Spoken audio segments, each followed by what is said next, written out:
Hello, my name is Kayla Hundley from Treat 4909, and I will be presenting my thespian costume construction.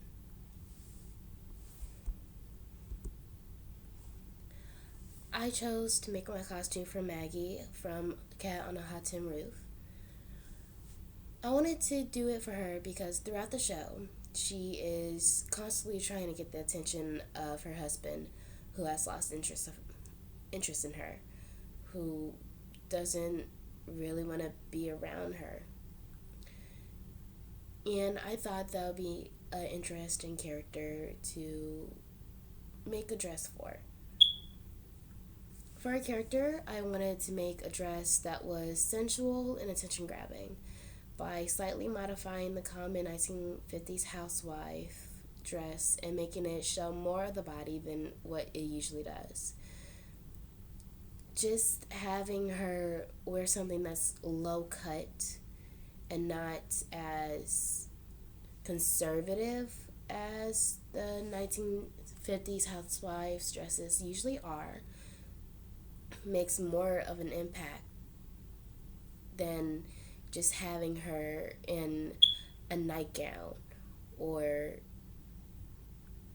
say like or just having her in anything that's any scantily tad piece of clothing. Inspiration. My inspiration behind the dress was like the fashion icons from the 1950s. I wanted this to be inspired by Marilyn Monroe, Sophia Loren, Bridget Bardot, and Grace Kelly. They were women of the time who made the dresses look more than just what common housewives would wear. They made these dresses their own. Through each and every outfit they wore, it never felt like it was just something that everyone was wearing. They always had something about it that felt like it was a trademark for them. Whether it be low cut or a big poofy dress or a low back cut or it being skin tight. There was always something that these women were doing differently. Their dresses and the fashion sense had a way of making them look like someone you couldn't keep your eyes off of.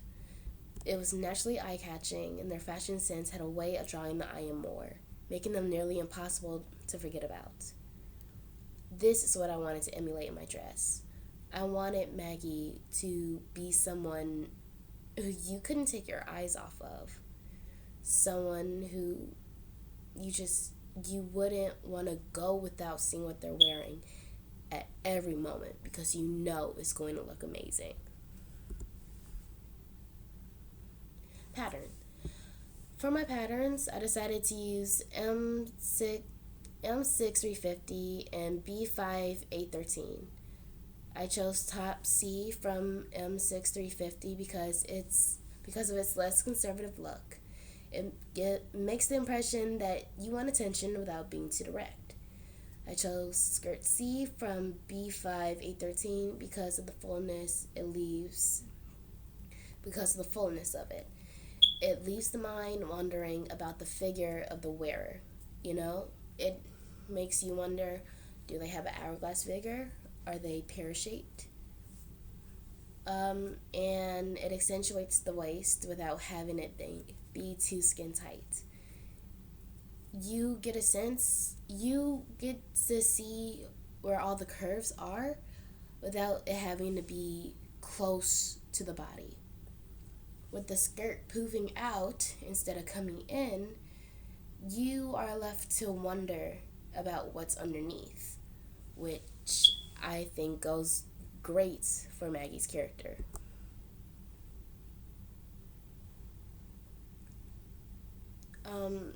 With getting the pieces ready, I laid out my fabric and I put the pieces on there and I traced them out. There were some things that I had to change, like my model is a little shorter than the dress is, is a little shorter than what the pattern allowed for the dress. So I had to personally modify it and make it shorter while also keeping its integrity.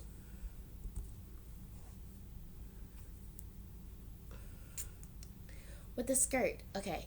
The skirt, it was my first time doing a skirt, so I really didn't know what I was doing. And the first time I actually sewed the wrong sides um, in, and I had to undo everything.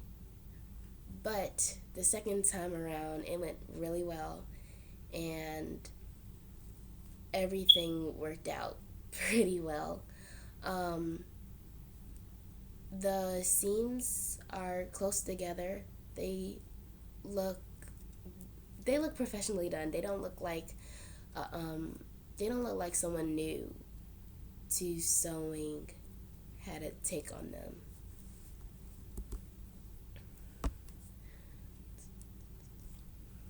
The bodice. This was my first time making a bodice and making cut pieces. So navigating around the darts and figuring out how they're supposed to lay was something that I didn't know how to do, and it was truly another experience, and it was so fun to do. Um,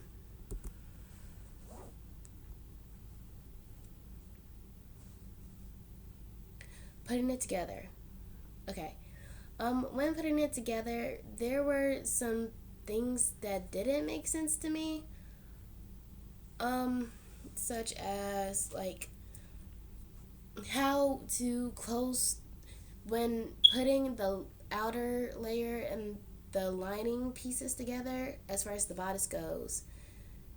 I was confused on how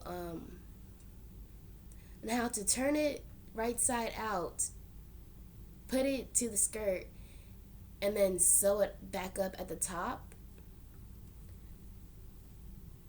But I eventually figured it out, and it was my first time uh, doing a zipper. So, and I ended up breaking a few needles actually, but all in all, it worked out.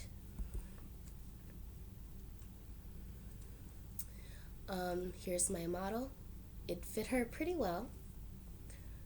I could have taken it in a little bit more, but uh, given how I done, I think I did pretty well. And this is the expense sheet. Everything, all my materials were donated to me and were given to me. They weren't anything that I had to personally go out and buy with like my own money. So I don't know what the actual cost was, but like I did look up the average cost for all of these, and I put in what the average cost would be, and if I did pay for it, it would be the materials would cost me around $92.66. Um, okay. Okay. Challenges that I faced while making my costume was the hardest thing was the bodice.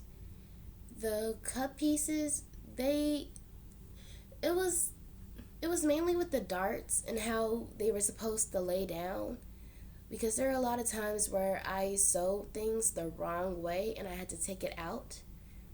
And definitely the hardest thing was working with chiffon, and because it is very very prone to tearing and fraying easily. So I had to be very so I had to be very careful when handling it. But in the end, it did make the dress that much nicer. Um,